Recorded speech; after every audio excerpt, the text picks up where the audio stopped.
What would you do if the ghost who destroyed your life walked through the door and asked for a cup of coffee? Not a monster from a horror film, but a man in $1,000 suit with a face the world adores. For Evelyn, a waitress trapped in the amber glow of a greasy spoon diner, this wasn't a hypothetical question. It was the moment her carefully constructed fragile peace was about to be shattered. This isn't just a story about a billionaire and a waitress. It's a story about a forgotten promise, a ruined family, and a name whispered in the dark for a decade. It's about how one Tuesday afternoon, the bill for the past finally came due. Stay with me as we uncover a truth buried so deep it took a simple order of black coffee to begin digging it up. The bell above the door of the Greasy Spoon didn't so much jingle as it did clank a tired metallic sound that perfectly matched the diner's perpetual sigh. For Evelyn Rossetti, it was the soundtrack of her life, a repetitive, uninspired rhythm for pouring coffee, wiping down sticky vinyl booths, and smiling a smile that never quite reached her eyes. It was a Tuesday in October, the kind of day that felt like the world had been rinsed in grey water. Rain lashed against the large front window, blurring the view of the street into a watercolour of hurried pedestrians and hazy headlights. Inside, the air was thick with the smell of old coffee, frying bacon, and the faint, sweet scent of despair. Evelyn was on autopilot, her mind a million miles away, sketching charcoal portraits on the canvas of her imagination, a life she'd once dreamed of, now locked away like a childhood relic. She was refilling the salt shakers when the bell clanked again. She didn't look up immediately. It was probably just old Mr. Henderson for his usual slice of apple pie, or a couple of construction workers seeking refuge from the downpour. "Just a table for one, please," a voice said. The voice was quiet, yet it cut through the diner's drone like a razor. It was smooth, cultured, and utterly out of place. It didn't belong with the clatter of cheap cutlery and the sizzle of the grill. Evelyn's hands froze over the salt shaker. She had heard that voice before, in news clips on podcasts and in her darkest nightmares. Slowly she lifted her head. Standing just inside the doorway, shaking the rain from a tailored cashmere coat that probably cost more than her car, was Jake Croft. Not a Jake Croft. Jake Croft, the tech titan, the boy genius from Silicon Valley who founded Ether Dynamics, the man whose face was plastered on the cover of Forbes and Wired magazine, the visionary philanthropist who was simultaneously lauded as a saint and condemned as a ruthless corporate predator. To the world, he was an icon. To Evelyn, he was the architect of her family's ruin. Her breath hitched. The diner seemed to warp around him, the fluorescent lights bending toward his gravitational pull. He looked different in person than on screen, taller. The lines of fatigue around his eyes were deeper, the silver at his temples more pronounced. He looked human, and that somehow made it worse. Her co-worker, a young college student named Callie, was practically vibrating with excitement. "Oh my God, is that?" she whispered, nudging Evelyn. Evelyn couldn't answer. Her throat had closed up. Her mind was a torrent of fractured images, her father Marco hunched over a workbench, his face lit by the glow of a circuit board, his eyes sparkling with a brilliant idea. Her mother laughing in their sun-drenched garden, the stark, sterile "for sale" sign hammered into their front lawn, the hollowed-out look on her father's face the day he lost everything. Jake Croft scanned the nearly empty diner, his gaze sweeping past Evelyn without a flicker of recognition. Of course not. Why would he recognize her? The last time he saw her, she was 17, a girl with paint-stained fingers and a future as bright as the California sun. Now she was 27, a woman with calloused hands and a future that smelled of stale coffee. "Ma'am," he prompted gently, his eyes landing on her. They were a startlingly clear shade of blue, like a winter sky, cold and vast. Callie nudged her again, harder this time. "Evelyn, seat him." The name jolted her back to the present. She was Evelyn the waitress. This was her job. With movements that felt stiff and robotic, she grabbed a menu, the plastic cover slick in her sweaty palm.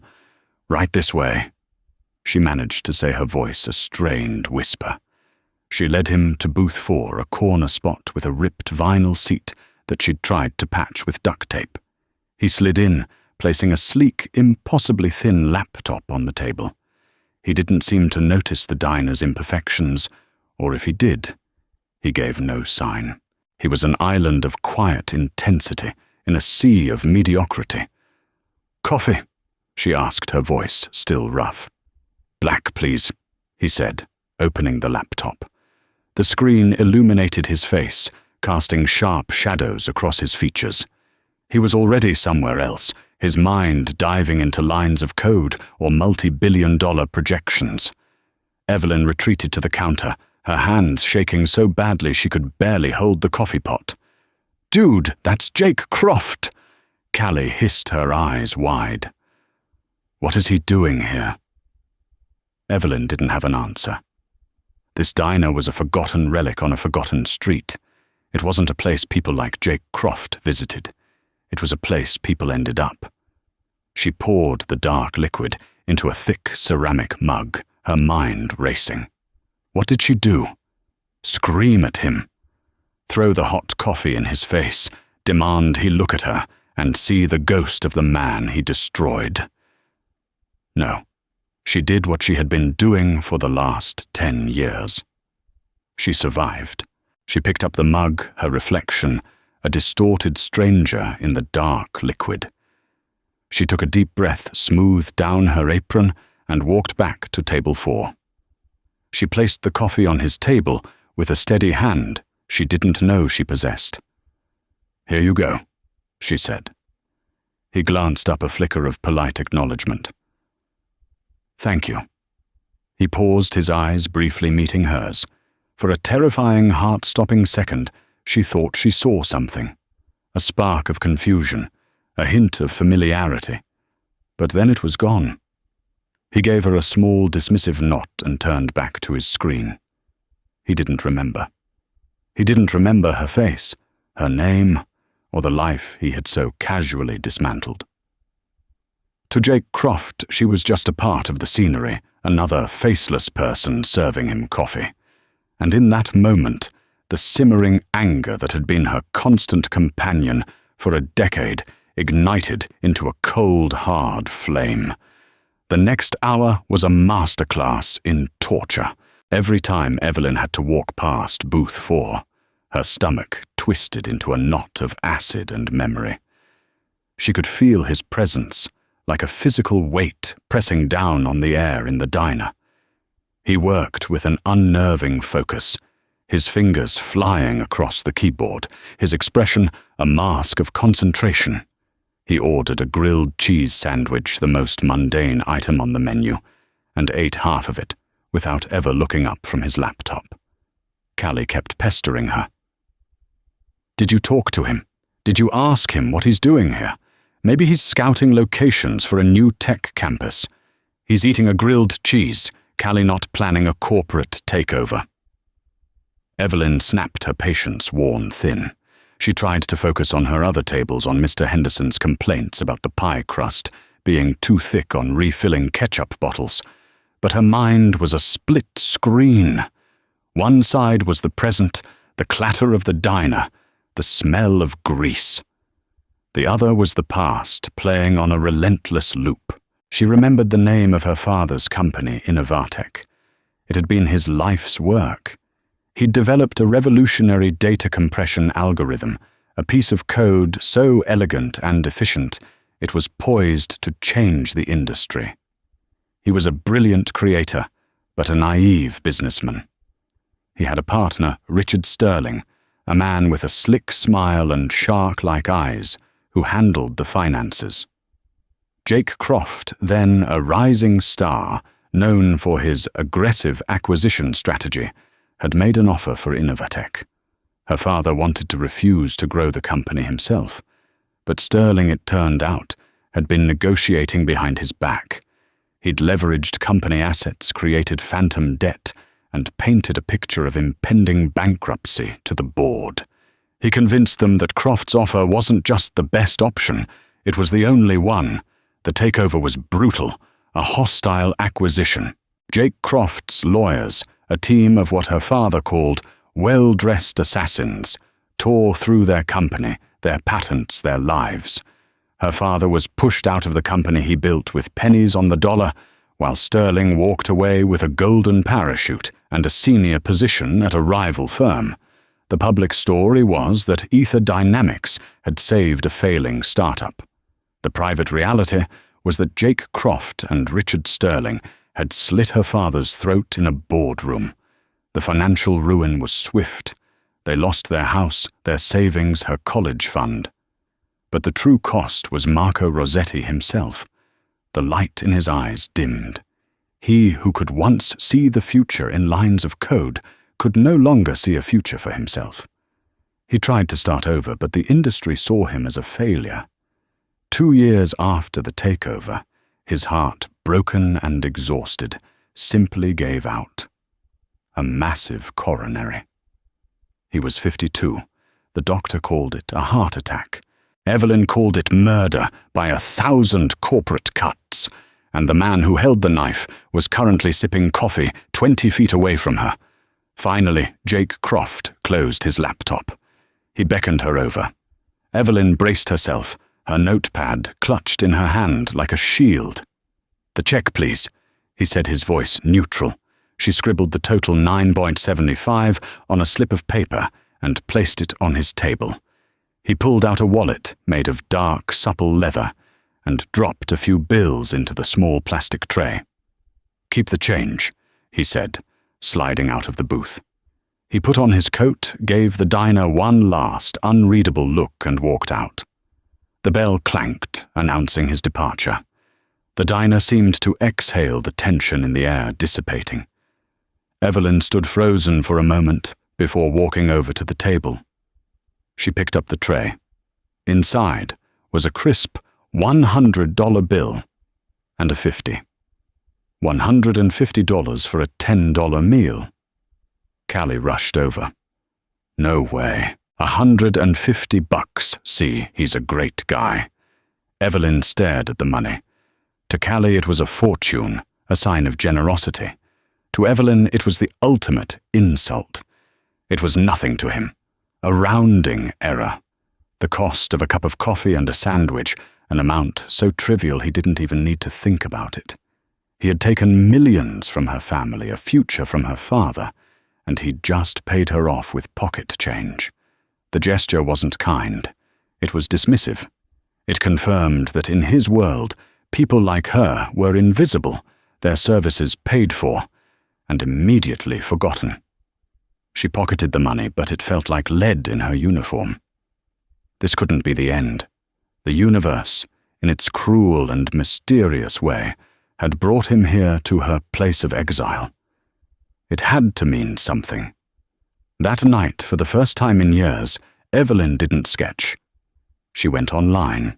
She bypassed the glossy interviews and the fawning articles about his charity work. She went digging. She typed in the old painful words, Ether Dynamics Innovatech Acquisition. She scrolled through pages of dry business reports until she found it a small independent tech blog post from 10 years ago. The headline read, "The Innovatech Autopsy, Brilliance Betrayed."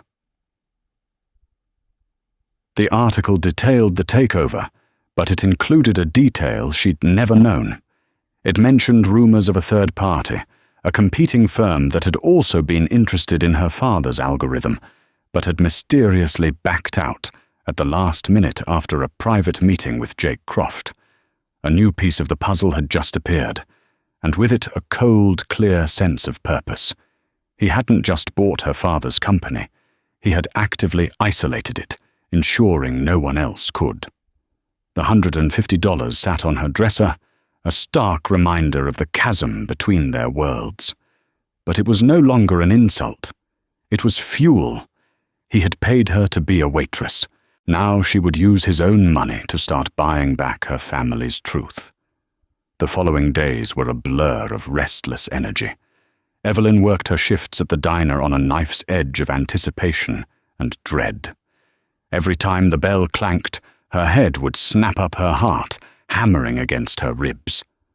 But Jake Croft didn't return. The world outside the greasy windows of the diner continued to celebrate him. A news report on the small TV above the counter announced a new multi-billion-dollar clean energy initiative funded by the Croft Foundation. The anchor called him a savior of the modern age. Evelyn almost threw a coffee pot at the screen. Her nights were consumed by research. Armed with a new library card and the diner's spotty Wi-Fi, she dove into a rabbit hole of corporate archives, old press releases, and forgotten financial forums. The money he'd left her paid for a few subscription-based news archive services. It felt like a small act of poetic justice. She learned the rhythm of his public life. He was in New York for 2 days at a climate summit, then back in San Francisco to launch a new ether satellite. He was everywhere and nowhere at once, a phantom of the digital age. The thought of ever getting near him again seemed impossible. The question of why he had come to her diner gnawed at her. It was so far off his beaten path, so incongruous with his life. Was it a random stop for a man lost in the rain, or something else? She scoured local news archives for the week he appeared. Ether Dynamics had recently acquired a small robotics lab, Kessler Automations, located just 3 blocks away from the Greasy Spoon. It wasn't random. He was in her neighborhood for a reason. He might come back. The realization sent a jolt of fear and determination through her. She had to be ready. What would she even say? "Hello, Mr. Croft, you may not remember me, but you destroyed my father and my life. Could you please pass the sugar?" She needed a plan. She needed more than just her grief. She needed evidence. The old tech blog post was a start, but it was just a rumor. She needed something concrete. She spent a weekend digging through dusty boxes in her small apartment's storage closet. She found what she was looking for: her father's old briefcase. Inside were faded notebooks filled with his elegant handwriting and complex equations. Tucked into a side pocket was an old leather-bound journal. She'd never been able to bring herself to read it after he died. Now she opened it. Most of it was technical, but scattered throughout were personal entries. She saw her own name, Evelyn's art show, and proud of my little genius. Tears welled in her eyes. Then she found the entries from the last few months of Innovatec. October 10th. Meeting with Croft's people. They are sharks. They don't see the beauty in the code, only the value. Richard is pushing hard to sell. He says we are out of time, out of money. Is he right? I feel a pressure I can't explain. October 15th. Sterling is acting strange. He won't look me in the eye. He said something about a pre-existing arrangement. I didn't understand. He told me not to worry, that he was ensuring our legacy. November 20th. It's done. Croft has it all. Richard says we got the best deal possible. It feels like I've sold my soul. He keeps talking about my legacy. What legacy? My name isn't even on it anymore. November 5th. Something is wrong. I checked the final transfer statements. There's a numbered holding company I don't recognize. Richard brushed it off as legal boilerplate. But the numbers, they don't add up. Her father had suspected. He knew something was wrong, but he was too broken and outmaneuvered to fight it. The notebook was a map of his despair, but it also contained a clue: a numbered holding company. A week after Jake Croft's first visit on a Thursday afternoon, The bell clanked. This time Evelyn was ready. He stood in the doorway again, dressed in a simple dark sweater and jeans. He looked less like a billionaire and more like a professor. He scanned the room, and his eyes met hers directly. This time there was no one else in the diner but the cook in the back. "Hi," he said, his voice softer than she remembered. "I know this is odd, but I was in the neighborhood again. This place, it reminds me of something. I can't quite place it. Do you mind if I sit for a bit?" Evelyn's heart was a drum solo in her chest. "Be my guest," she said, her voice surprisingly steady. He slid into the same booth, number 4. He didn't pull out a laptop this time. He just sat there, looking at the worn-out tabletop, a strange, pensive expression on his face. She brought him a coffee without him asking. "Thank you," he said, looking up at her.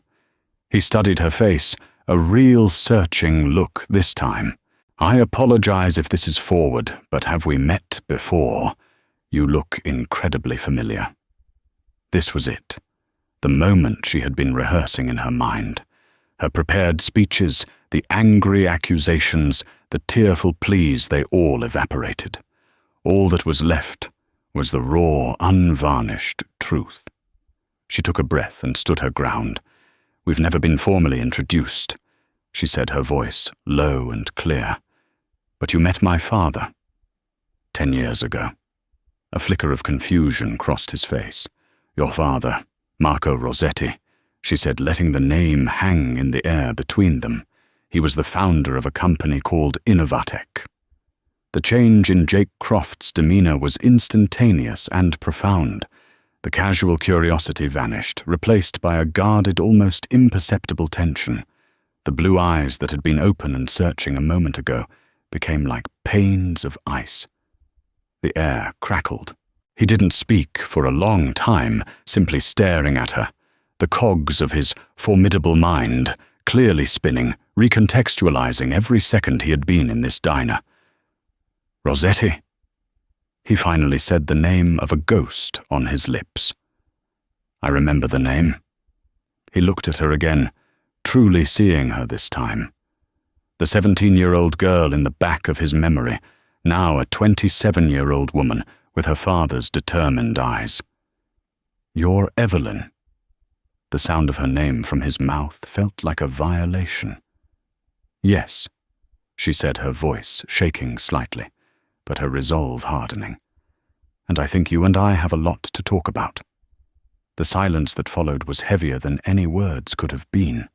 The only sounds were the hum of the refrigerator and the distant sizzle from the kitchen. Jake Croft didn't look away from her. The mask of the public figure was gone, and for the first time, Evelyn saw the man underneath, calculating, wary, and unexpectedly weary. "What do you want?" he asked. His voice was flat stripped of its earlier warmth. It was the voice of a man used to negotiations, to assessing threats. "The truth," Evelyn replied, her own voice gaining strength. "I've spent the last 10 years with the official story, the one your PR team wrote. I want the real one." He gestured to the seat opposite him. "Sit." It wasn't a request. Evelyn hesitated for a fraction of a second before sliding into the booth. Sitting opposite him felt surreal, like stepping into a parallel universe. This vinyl booth, the site of her daily drudgery, had just become a confessional. "Your father was a brilliant man." Jake began swirling the black coffee in his mug. His algorithm was... It was poetry, years ahead of its time. "He thought so too," Evelyn said, her tone sharp. "He didn't want to sell." "No, he didn't." Jake conceded, his eyes fixed on the coffee. "But his company was drowning. According to every piece of due diligence my team did, Innovatec was less than 3 months from insolvency. His partner, Richard Sterling, presented us with a company hemorrhaging money. The acquisition was framed as a rescue mission. A rescue mission that left my father with nothing and put Richard Sterling on an easy street." She shot back. "I read my father's journal, Mr. Croft. He knew something was wrong. He mentioned a numbered holding company in the transfer statements that he didn't recognize. At the mention of the holding company, Jake's jaw tightened almost imperceptibly. It was a flicker of a reaction, but Evelyn, whose senses were honed to a razor's edge, saw it clearly. He knew. "That was standard practice," he said, his voice evasive. "Legal structures for asset transfers." Was it also standard practice to meet with rival bidders and ensure they dropped out? She pressed, leaning forward. She was bluffing, quoting the rumor from the tech blog as if it were fact. That hit its mark. Jake finally looked up from his coffee, his blue eyes locking onto hers with a new intensity. "Where did you hear that? Does it matter if it's true?" He let out a long, slow breath and leaned back against the vinyl. He looked out the rain-streaked window at the grey city, and for a moment he seemed not like a billionaire titan, but like a man burdened by his own history. "There was no rival bidder by the time we made our final offer," he said carefully. "And yes, I met with them. That's business. You eliminate the competition." "You call it business? I call it a conspiracy to isolate my father and bleed him dry," she said, her voice trembling with a decade of suppressed rage. "You and Richard Sterling picked his company apart like vultures." Sterling. Jake said the name with a quiet contempt that surprised Evelyn. "Your father was the genius, but Sterling was the one with the keys to the kingdom. He controlled the books, the access, the narrative. He came to me, not the other way around." He leaned forward again, his voice dropping. "I was 28 years old, Evelyn. I was building an empire. I was hungry, and I was ruthless. When a man like Richard Sterling serves you up to a company like Innovatech on a silver platter, you don't ask too many questions. Do I regret the way it was handled? The human cost? Yes. More than you know. Regret doesn't pay the bills," she said bitterly. "It didn't pay for my father's funeral." A shadow of genuine pain crossed his face. "I know. When I heard about his passing a few years later, I looked into it. I tried to find you, your mother. You have disappeared." "We didn't disappear. We were erased. We had to change our names for a while, just to get out from under the debt collectors Sterling's cooking of the books left us with." He fell silent, absorbing her words. The justification, the corporate armor he wore, seemed to be cracking under the weight of her simple, painful truth. "Why did you come back here?" She asked the question that had haunted her for a week. "To this diner." He looked around, a strange, distant look in his eyes. "My first ever investor meeting, the one that funded the prototype for Ether. It was in a place just like this. Might have been this very place, I don't remember for sure. I was broke. I had one suit and a ridiculous amount of confidence. I came back to the neighborhood for the Kessler acquisition, saw this place, and I don't know. I felt a pull, a reminder of where I came from." He gave a hollow laugh. "I suppose I thought it would make me feel grounded. Instead, I found a ghost."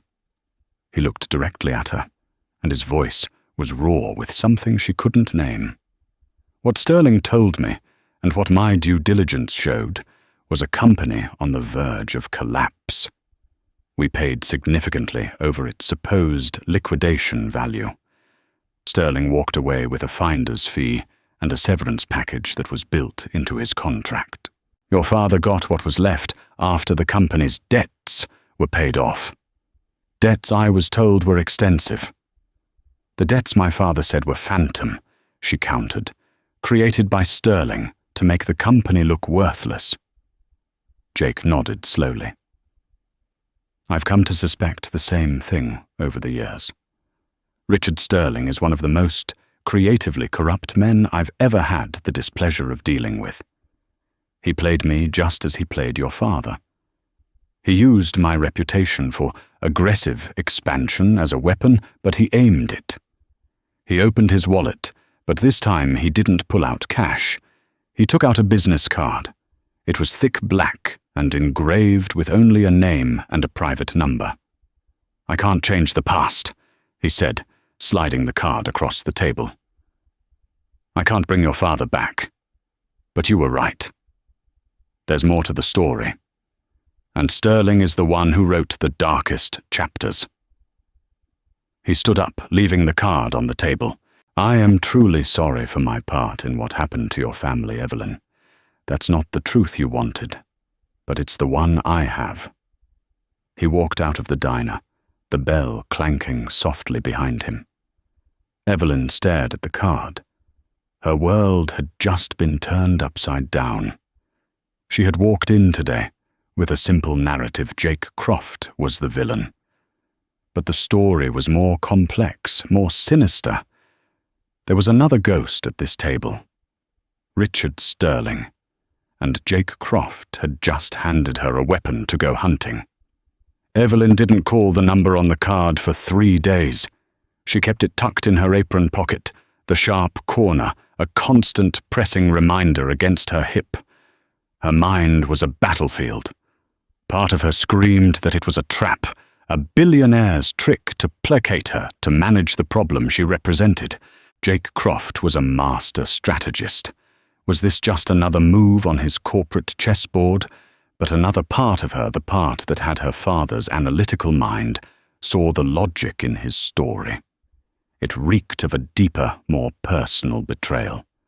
Richard Sterling, their family friend, the man who had brought them pastries on Sunday mornings, had always been the one whispering about financial doom, about the necessity of a sale. Marco the idealist had trusted him implicitly. The rage she had aimed at Jake Croft for a decade was now confused, searching for a new target. Could she trust the man who had pulled the trigger to help her find the man who had aimed the gun? On the 4th day, after a sleepless night spent staring at the ceiling, she made a decision. She couldn't move forward without knowing. She couldn't spend another 10 years in the shadow of this injustice. She took out the card and dialed the number. He answered on the 2nd ring. "Croft." "It's Evelyn Rossetti." There was a pause. "I was hoping you'd call," he said, his voice calm as if he'd been expecting her. "Can you meet? My office is too public. There's a small private library, the Athenaeum Club on Morrison Street. Tomorrow. 10 a.m. The next morning, Evelyn stood before a stately brownstone with an imposing oak door. It was a world away from the greasy spoon. Taking a deep breath, she walked in. Jake was waiting for her in a secluded room lined with floor-to-ceiling bookshelves. He wasn't in a suit, but a simple grey Henley shirt that made him look younger, more approachable. A table between 2 leather armchairs was covered in files and a laptop. "Thank you for coming," he said, gesturing for her to sit. "I'm not here for an apology or for your money," she stated, getting straight to the point. "I want to know what you know about Richard Sterling." Jake nodded, a grim look on his face. "After your father died, I had my internal security team do a quiet background audit on Sterling and the Innovatec deal. I felt responsible. We couldn't prove anything definitively, but the red flags were everywhere. Sterling's personal wealth grew by a factor of 10 in the 6 months after the acquisition, far more than his severance package could account for. Money was moved through a series of offshore accounts, including one tied to that numbered holding company your father spotted. He opened a file. This holding company, Viridian Assets, was registered in the Cayman Islands. It was also a silent partner in the very firm that was supposedly competing with me to buy Innovatec, the one that mysteriously backed out. Sterling was playing both sides. He used their offer to scare your father's board and used my offer to get them to cash out. He likely got a kickback from Viridian for killing the deal on top of what he made from selling to me. Evelyn felt sick. Her father had been trapped in a pincer movement, and he never even saw it coming. "Can you prove it?" she asked, her voice barely a whisper. "That's the problem," Jake said, frustration clear in his voice. "The money trail goes cold in the Caymans. Sterling is meticulous. To get him, we need more. We need something from the inside, something from before the acquisition. Your father's personal files, his computer. Most of it was seized with the company assets," Evelyn said, her heart sinking. "We lost everything." "Are you sure?" Jake pressed. "Think, Evelyn. Did he work from home? Did he have a backup drive? An old laptop?" Evelyn's mind flashed back to the dusty briefcase. The notebooks were there. But what else? She remembered a heavy, clunky, external hard drive her father was always tinkering with. He called it his Ark, a final backup of everything he held dear. They'd packed it in a box with old photo albums and his other personal effects. She hadn't thought about it in years. "There might be something," she said slowly. "A hard drive. It's ancient, probably wouldn't even power on." Jake's eyes lit up with a spark of intense focus. "That's it. That could be everything. Get it."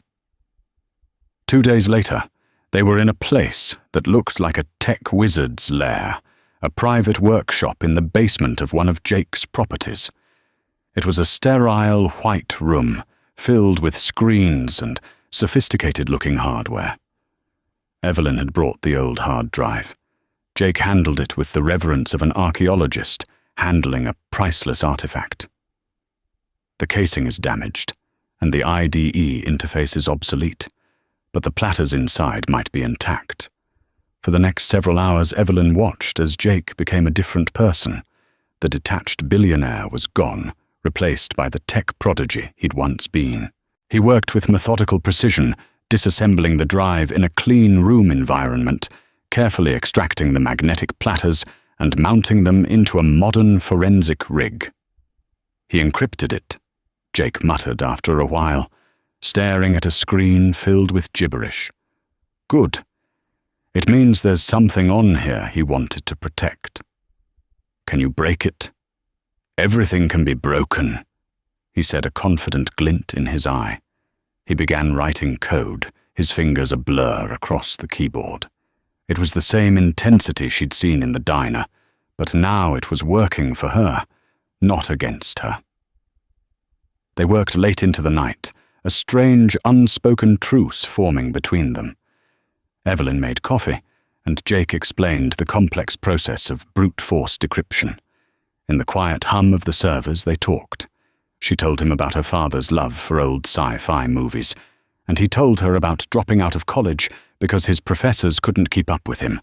For the first time, she saw him not as a symbol of corporate greed, but as a man, brilliant, driven, and, in his own way, lonely. "Why are you doing this?" she finally asked. "You don't owe me anything. You won." He stopped typing and turned to face her, his expression serious. "Because my entire empire is built on a single principle honoring innovation. My company took your father's work and used it to change the world. But we didn't honor the innovator. We allowed his legacy to be stolen and tarnished by a parasite like Sterling. This isn't about you or me. It's about correcting a fundamental error in the code of my own life." At 3:17 a.m., a sharp beep echoed through the lab. "I'm in," Jake said, his voice triumphant. On the screen, a file directory appeared. It was a perfect mirror of her father's Innovatec workstation. There were folders labeled Algorithm, Prototypes, and Personal. And then they saw it. A folder titled Sterling. Jake clicked on it. Inside was a single password-protected audio file. The file was named promise.waf. "A promise," Evelyn whispered, her blood running cold. She remembered the line from her father's journal. "Richard is acting strange. He told me not to worry, that he was ensuring our legacy." "What was the password?" Jake asked gently. Evelyn's mind raced. What was important to her father? Her mother's name? Her birthday? Then it hit her. The one thing that drove him, the thing he believed in, above all else. His work. "Try the future as elegant," she said. Jake typed it in. The file unlocked. He clicked play. A voice filled the silent lab. It was Richard Sterling's voice, slick and conspiratorial. But he wasn't alone. There was another person on the recording, a voice Marco Rossetti had secretly recorded. And it was a voice Jake Croft knew all too well. It was the CEO of his primary competitor, the very company that had supposedly dropped out of the bidding for Innovatec. They were discussing the final details of their scheme, the kickback, the phantom debts, the plan to defraud both Marco Rossetti and Jake Croft in one fell swoop. Her father had the proof all along. He just never got the chance to use it. Evelyn and Jake looked at each other. They weren't just an unlikely alliance anymore. They were the arbiters of a decade-old injustice, and they held the bomb that was about to blow Richard Sterling's world apart. The audio file changed everything. It was the Rosetta Stone of Sterling's treachery, an undeniable record of his conspiracy. As the recording played out in the sterile quiet of the lab, the full scope of his betrayal became sickeningly clear. He had not only defrauded Marco Rossetti, but had also manipulated Jake Croft, using his company as a blunt instrument. "He played us all," Jake said, his voice a low growl of fury. He replayed a section of the audio file. "Don't worry," Sterling's voice oozed from the speakers. "Croft is an arrogant pit bull. All I have to do is point him at the target, tell him there's blood in the water, and he'll do the dirty work for us. By the time he realizes the company is healthier than it looked, the deal will be done, and we'll be splitting the Viridian account." Hearing himself described so crudely, so accurately, for who he had been at 28, sent a visible wave of anger and shame across Jake's face. For Evelyn, it was a strange vindication. The recording proved Jake was a predator, yes, but Sterling had been the one who'd baited the trap. "What now?" Evelyn asked, her heart pounding. "Do we go to the police?" "The press." "No." Jake said immediately, his mind already shifting from forensic analyst to corporate strategist. Sterling is now the senior vice president of global strategy at Cygnus Corp, our biggest competitor. The man on that recording with him is their current CEO, David Miller. If we just leak this, their lawyers will bury it in litigation for years. They'll claim it's a deep fake, that it's corporate espionage on my part. We need to do this in a way that gives them no room to maneuver. We need to make the bomb go off in a room they can't escape.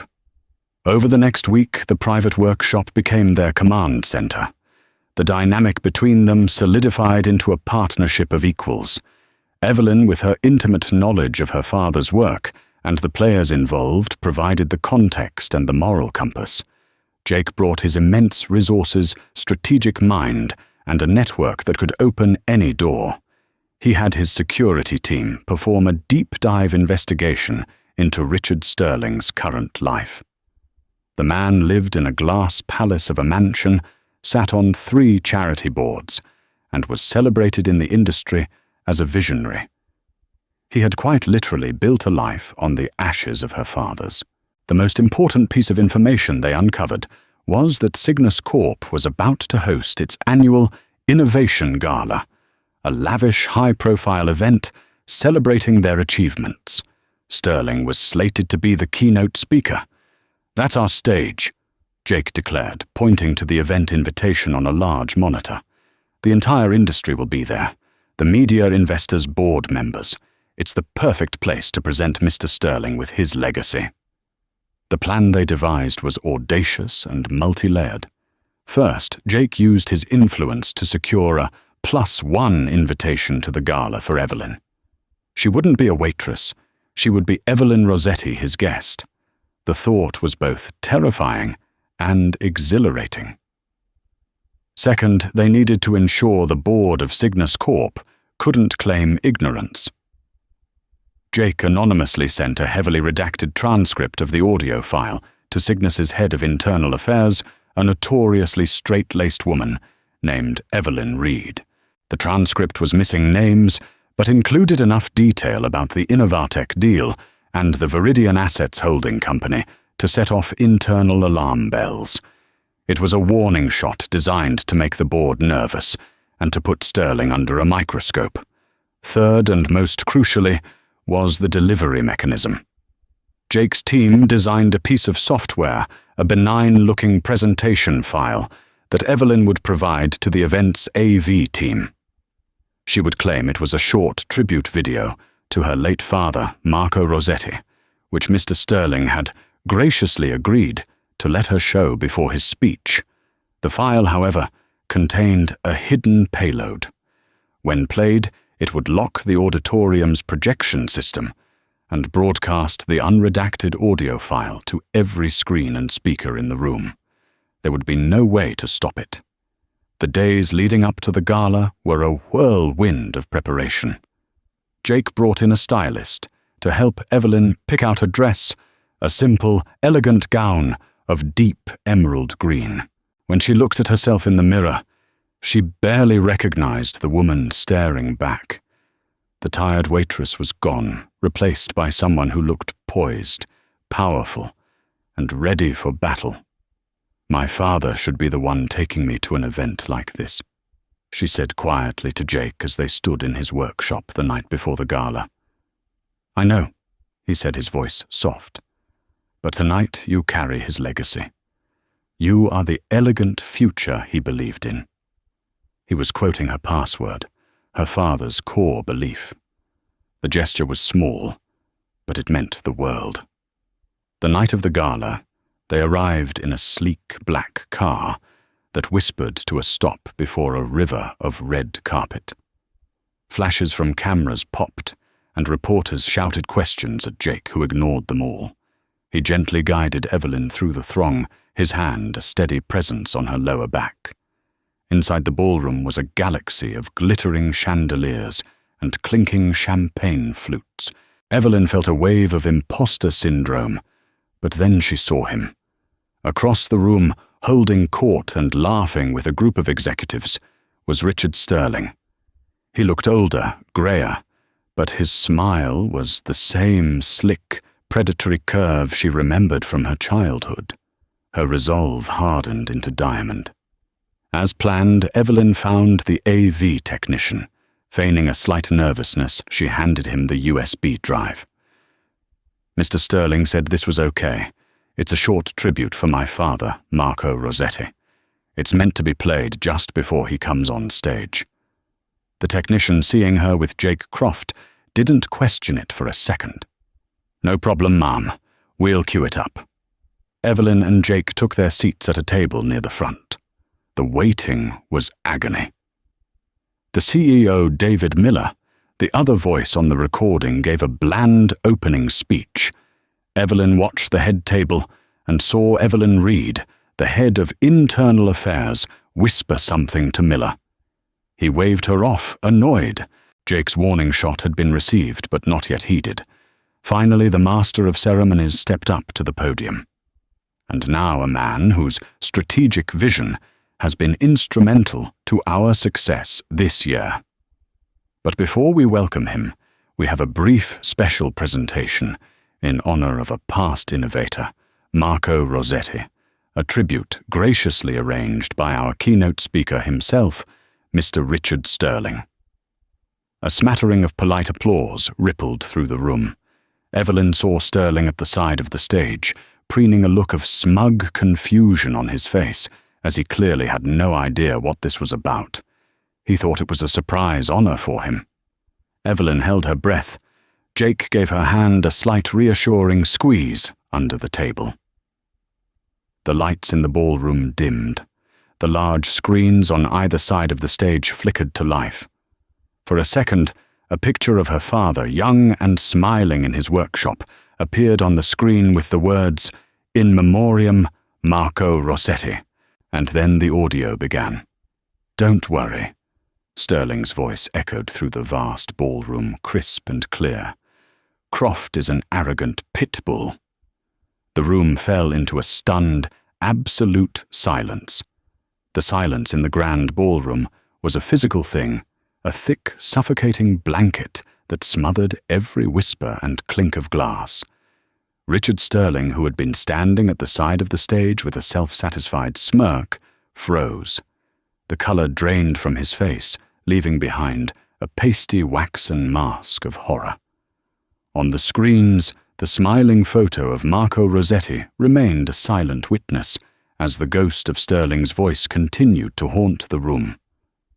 "All I have to do is point him at the target, and we'll be splitting the Viridian account." Next came the voice of David Miller, the CEO of Cygnus Corp, who was sitting at the head table not 50 feet away. His recorded voice, dripping with casual avarice, described how they would bury Marco Rossetti's patents so deep in their portfolio that no one would ever know their true origin. A collective gasp went through the audience. People were turning in their seats, staring first at a horrified Sterling, then at a stone-faced David Miller. Evelyn Reed, the head of internal affairs, was already on her phone, her expression grim. The trap had not just been sprung, it had vaporized the floor beneath their feet. The AV technicians were scrambling, trying to cut the feed, but the system was locked just as Jake had designed. The audio played on an uneditable, undeniable confession broadcast to the most influential people in their industry. Evelyn watched her heart a wild drum against her ribs. This wasn't just about revenge, it was about reclamation. Her father's name, once a footnote in a brutal corporate takeover, was now the centerpiece of the biggest scandal the tech world had seen in years. His picture on that screen was no longer a symbol of failure, but of a truth that had finally explosively come to light. When the recording ended, a single line of text appeared below Marco's photo. "The truth finds its own time. MR." It was a quote from his journal. The silence was broken by the scrape of a chair. Jake Croft stood up.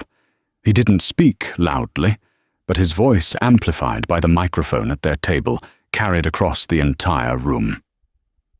For 10 years, he began, his gaze fixed on Richard Sterling. Many of us, myself included, operated under a false narrative about the acquisition of Innovatec. We see now that Marco Rossetti was not just a brilliant innovator, but a man who was systematically betrayed by those he trusted most. He then looked directly at David Miller. Cygnus Corp has built a significant portion of its data infrastructure on the back of stolen intellectual property. I'm sure their shareholders, not to mention, the SEC, will be very interested in that. Chaos erupted. Reporters who had been covering the gala's social aspects were now scrambling, shouting questions. Board members were converging on David Miller, their faces a mixture of fury and panic. But Evelyn only had eyes for Sterling. He was standing alone, abandoned the spotlight that was meant to glorify him, now serving as an interrogation lamp. Their eyes met across the room. She saw no remorse in them, only the cold, cornered rage of a predator caught in a snare. He gave her a look of pure hatred before 2 uniformed security guards, beckoned by Evelyn Reed, flanked him and began escorting him from the stage. His keynote speech would not be happening. As Sterling was led away, Jake guided Evelyn through the ensuing pandemonium and out a side door into the cool night air. The city lights seemed brighter, the air cleaner. It was over. They stood on the quiet side street, the sirens of a coming storm of media and litigation wailing in the distance. "Is this what you wanted?" Jake asked her quietly. "Is this justice?" Evelyn thought for a moment. She watched a single leaf skitter across the pavement. She had imagined this moment for years in 1,000 different ways. She had pictured herself shouting, crying, finding some cathartic release. But what she felt now was not triumph. It was a profound, quiet, and weary peace. The weight she had been carrying for a decade, the suffocating burden of her family's unspoken story, had finally been lifted. "It's not justice," she said, looking at him. "Justice would be my father, standing here with me. But it's the truth. And for the first time in a very long time, the truth is enough." He nodded, accepting her answer. The chasm between them, the diner waitress and the tech billionaire, had been bridged for one night by a shared purpose. But the foundation of that bridge was still the wreckage of her past. "What will you do now?" he asked. "I don't know," she answered honestly. "I've spent so long looking backward, I haven't thought about what it means to look forward." For the first time, the future felt not like a sentence, but like a blank canvas.